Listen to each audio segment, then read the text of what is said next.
Kedves diákok, üdvözöllek benneteket! A mai óránk tananyaga az a szövegszerkesztés lesz, a Word szövegszerkesztő program segítségével.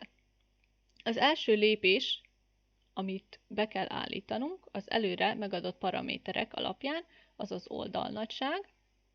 Ugye a page layout fülön tudjuk ezt beállítani, a méret A4-es lesz, a margók pedig fönt 22 mm, bal és jobb oldalról 18 mm, az alsót pedig egyenlőre beállíthatjuk 13 mm-re, később, ha szükség lesz rá, akkor ezen még tudunk változtatni. Nektek ugye a megadott szöveget kell 10 ujjas gépeléssel bevinni. Én ezt a lépést átugrottam, és egy már kész szöveget fogok használni, illetve ezen fogom bemutatni a különböző beállításokat. Kijelöljük a szöveget, és először is beállítjuk a Justify opciót, ami azt jelenti, hogy a szövegünk a jobb és bal margó között helyezkedjen el, tehát margótól margóig, ugye nem pedig a sima balra zárt szöveget fogjuk használni. A cím esetében a középre zárt szöveget fogjuk alkalmazni, illetve áttesszük a betűket is, uppercase, tehát hogy nagy nyomtatott betűket használjunk. A megadott paraméterek alapján be fogjuk állítani a méreteket is. A címünk az lehet 24-es betűméretű, az alcímek, azokat ugye ki tudjuk egyszerre is jelölni, lenyomva tartjuk a Ctrl gombot, és közben kijelöljük az alcímeket. Ezután pedig a betűméretet áttesszük 14-esre, illetve megváltoztatjuk a betűtípust is Palatino Linotype-ra. Ugyanezt elvégezzük a címnél is. A másik dolog, amit még megtehetünk, illetve ennek a feladatnak az elvárása is, hogy a betűk színét is megváltoztassuk. A főcímre használhatunk az alapkészletben levő sötétzöldet. Ismét kijelöljük az alcímeket, hogy ne kelljen egyesével beállítgatni a színeket. Ezek legyenek egy fokozattal világosabb színűek, ugyanúgy a zöld skálából. A következő beállítás, amire szükségünk van, az a sorok vagy bekezdések utáni fehér rész beállítása.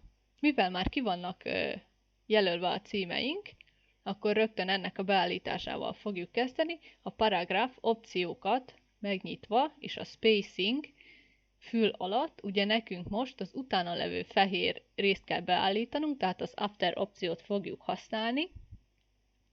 Ebben az esetben beállíthatunk 12 pontot.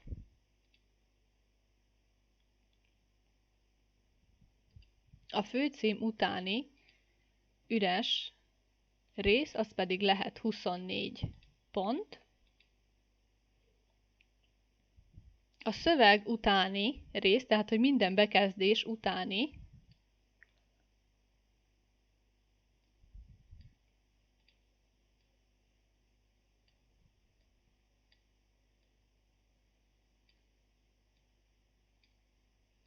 tehát kijelöljük a szöveget, és itt beállítjuk az utána levő fehér részt, ami lehet szintén 24 pont. A következő beállítás, amit szintén a paragraph fül alatt tudunk beállítani, az az indentation, vagyis a bekezdésnek a paraméterei.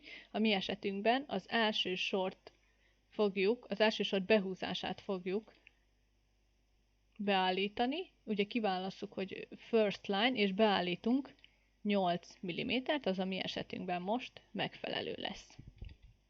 A cím után megnagyobbíthatjuk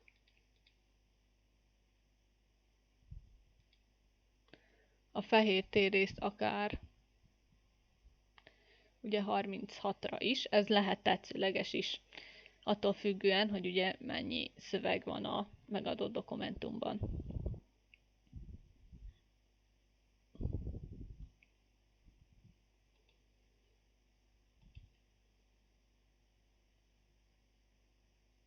A következő rész az a képek importálása lesz. 3 képet fogok beimportálni a 4. alcím alá. Tehát ugye az Insert fül, Pictures és a számítógépen levő mappákból kiválasztjuk a megfelelőt, amiben elhelyezkednek a képek, és ezeket a képeket fogjuk beolvasni. Ugye milyen opciók vannak, amiket beállíthatunk a képnél? Hát az első és legfontosabb a ugye Text Wrap Options,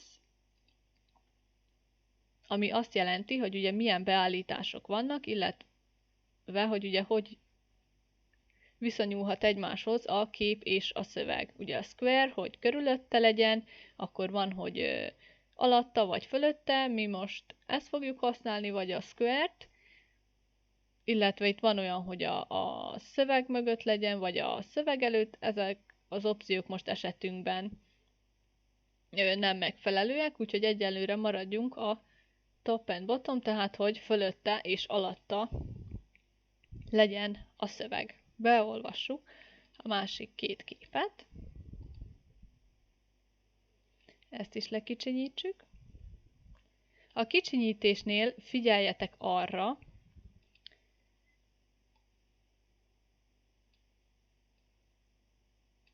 hogy méretarányosan csökkentsétek a képeket, tehát hogy ne deformálódjon a tartalom.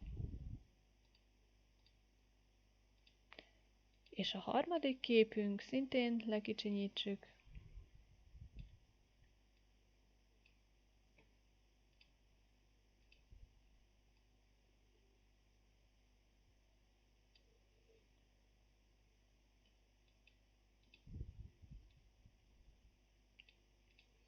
Tehát így mind a 3 képünk elfér egy sorban, és a helyzetüket még utólag is tudjuk egy kicsit változtatni. Nem fontos, hogy pont a margó vonalában legyen, egy kicsit lehet beljebb is, viszont arra ügyeljünk, hogy mivel 3 képünk van, akkor a köztük lévő távolság az, ha lehet, legyen egyforma.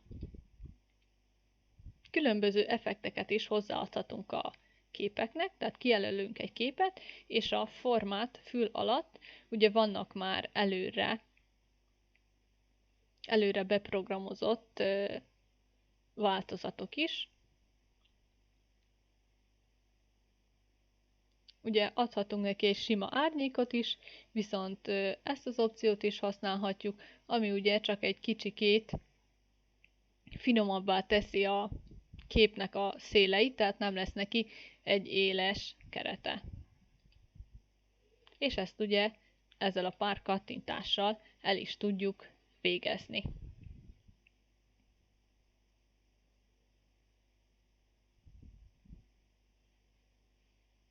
Tehát eddig itt tart a dokumentumunk szerkesztése. Ami még a szöveget illeti, a második oldalon szükségünk lesz egy felsorolásra is. Most én ebből a meglévő szövegből fogok készíteni egy felsorolást, kicsit átalakítom a szöveget, kicsit megnagyobbítom, hogy jobban látszódjon, hogy mit is csinálok. Tehát itt elosztom a szöveget, hogy legyen pár bekezdésem.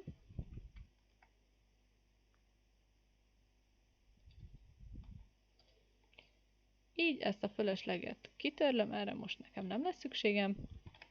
És így már is kaptam 5 sort, és erre az 5 sorra fogom beállítani a felsorolás opciót,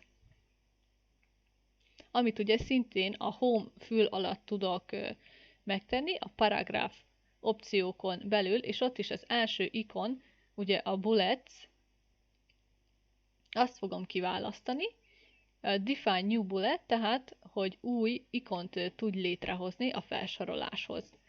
Ha rákattintunk a Symbol opcióra, akkor ugye különböző jelek fognak megjelenni, és ezek közül tetszőlegesen választhatunk egyet, teljesen mindegy, hogy melyiket, mondjuk én kiválasztom ezt a rombuszt. A font opcióknál tudok valamilyen színt adni a kijelölt alakzatomnak, mondjuk legyen ez a bordó. Oké, a bekezdés az maradhat balblokkba, és azt mondom, hogy oké,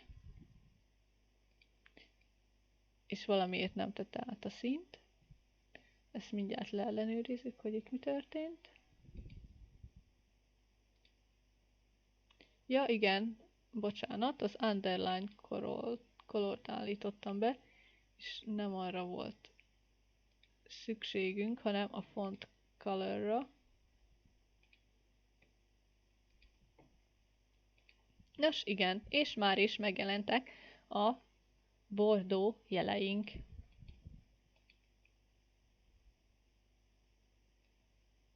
Ezt a sort is át fogjuk alakítani ugyanolyanra, mint az alcímet, tehát alkalmazni fogjuk a színt, a betűnagyságot, és ugye itt nincs elsősor bekezdés, tehát azt none-ra tesszük, így, és már el is távolítottuk, és akkor így már meg is kaptuk a felsorolásunkat. Tehát itt tart eddig a dokumentum szerkesztésünk. A következő opció az egy egyszerű táblázat szerkesztése lesz az Insert fül alatt.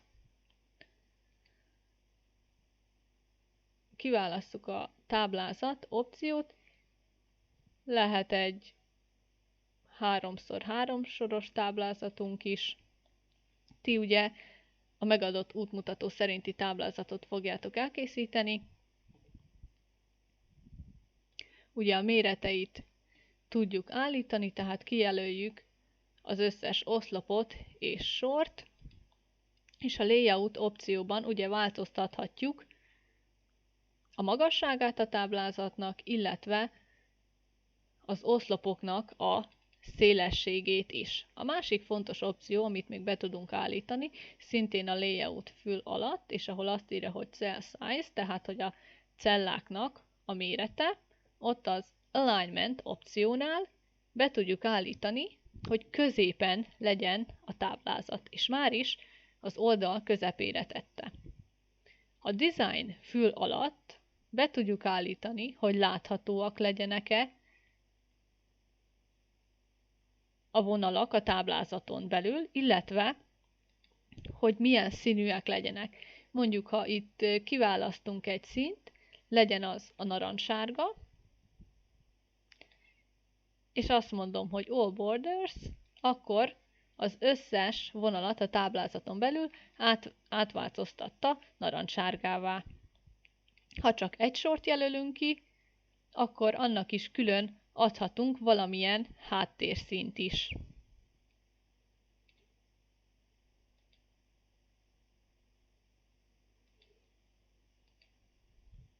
A szöveget én nem írom bele a táblázatba, viszont nektek az is a feladat része lesz. Ami még a táblázatunkhoz tartozik, lesz egy szövegünk a táblázatnál, ami ugye azt jelöli, hogy pontosan mihez is fűződik ez a táblázat, tehát hogy milyen adatokat tartalmaz, illetve itt fogunk használni egy lábjegyzetet is, tehát a lábjegyzet opciót. Tehát megvan a szövegünk, és utána kiválasztjuk a references fület, tehát a referenciákat, és insert footnote, tehát lábjegyzet kiválasztása, és erre, ha rákattintunk, akkor láthatjátok, hogy itt megjelenik egy egyes szám a szöveg után, illetve a lap alján is megjelenik az egyes szám, és ide tudjuk beírni, hogy mire is vonatkozik ez az egyes szám. Na most, mivel szabadkás képeket tettem be, akkor úgy gondoltam, hogy egy szabadkás hivatkozást fogunk betenni lábjegyzetként. Ki lehet keresni a Wikipédián a Szabadka oldalt, ki kell másolni a címet, az oldalnak a címét, és csak bemásoljuk ide, majd miután kijelöltük, akkor át tudjuk írni például, hogy Szabadka, mivel a Wikipédiás cikkben is a cikknek a címe, vagyis az oldal címe az, hogy Szabadka. És így a link interaktív marad. Tehát ha fölé húzom az egeret, és tartom a kontrollt, és rákattintok, akkor ugye ez egy interaktív link lesz, tehát meg fogja nyitni az oldalt. Akár a Word dokumentumból használjuk, akár később egy mentett PDF dokumentumból is. A következő beállítás, amire még szükségünk van, vagyis nem beállítás, inkább csak díszítő elem, amivel még kiegészíthetjük az oldalunkat ezekben a feladatokban, hogy kicsit gyakoroljuk az alakzatok szerkesztését is. Ezért most én egyszerű kört fogok rajzolni, ugye ha a Shift gombon tartom az ujjamat, akkor ugye szabályos köröket tudok létrehozni, ha nem, akkor pedig ugye ellipszis alakzat jön létre. Na most megrajzoltam egy kört, ennek a körvonalát le fogom venni, és rögtön ugye Ctrl-C, Ctrl-V-vel rajzolok egyből több kört, és ezeknek a köröknek ugye meg tudom változtatni a méretét. Ha méretarányosan szeretnénk csökkenteni, akkor ugye szükséges, hogy a Shift gombot lenyomva tartsuk.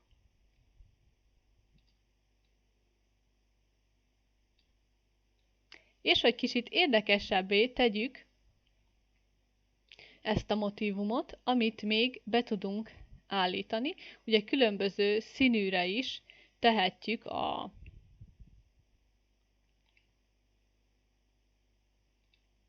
az alakzatokat.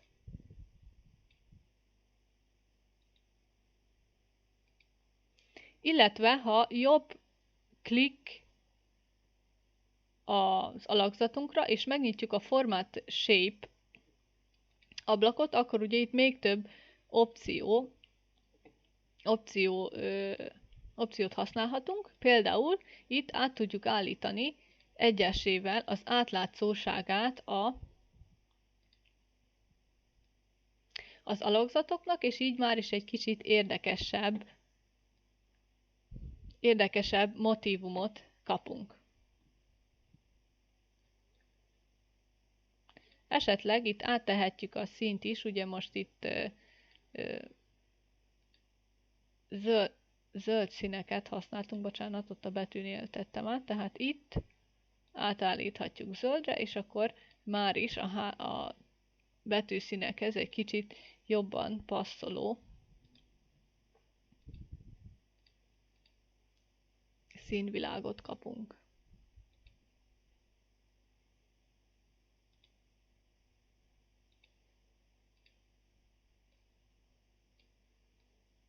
Ezeket tetszőlegesen elhelyezhetjük.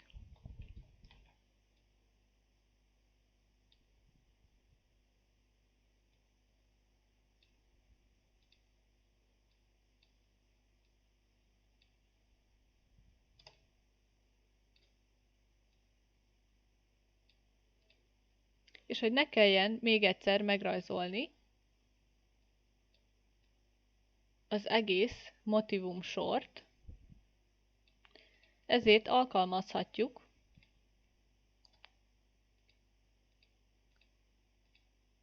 a tükrözés opciót is. Először ugye lemásoljuk a motívumokat.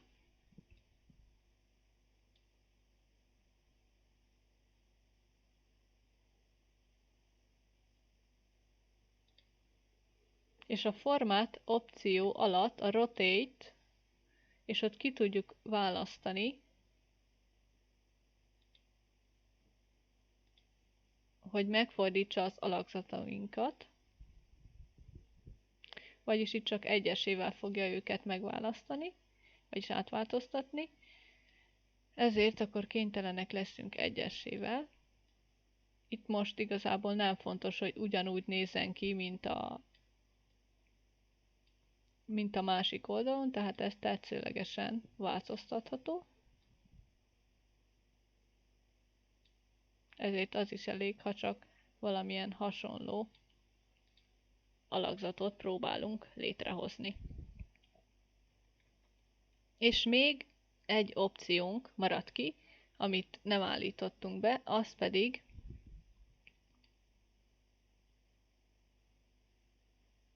az oldalszámozás. Az Insert fül alatt a Page Number-t kiválasztva, attól függően, hogy hol szeretnénk elhelyezni az oldalszámozást, ugye az oldal tetején, az oldal alján, vagy a margóban. Mi kiválasztjuk az oldal alján szereplő opciókat, és ebből tetszőlegesen választhatunk egyet. Van, ahol ugye a lap szélére teszi, van, ahol középre, különböző motívumok is társulhatnak hozzá. Például valami már előre ugye színezve is van, de ezt ugye utólag meg tudjuk változtatni. Mondjuk kiválasztjuk ezt a körös opciót, aminek egyébként a méretét is változtathatjuk, ugye méretarányosan le tudjuk csökkenteni, illetve meg tudjuk változtatni a körnek a színét is, tehát ugye kijelöljük a kört, és a Home fül alatt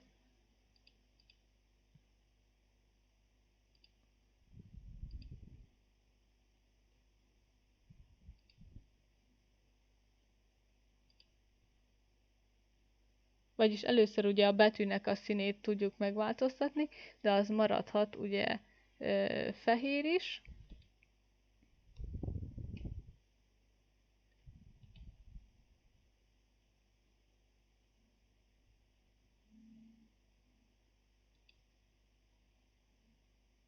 És a Shape Fill opciónál pedig ugye meg tudjuk változtatni a körnek a színét. Kiválaszthatunk akár egy zöld színt is.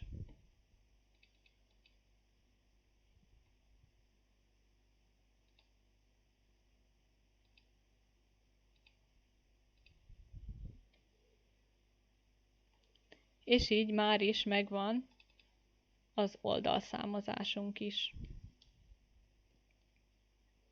Tehát ugye az első oldalunk, ugye kezdtük a szövegszerkesztéssel, a címek beállításával, a képek behelyezésével, utána megszerkesztettük a felsorolásunkat, a táblázatunkat, a lábjegyzetünket, megadtuk az oldalszámozást, és néhány kiegészítő, díszítő elemet is alkalmaztunk a dokumentum elkészítéséhez.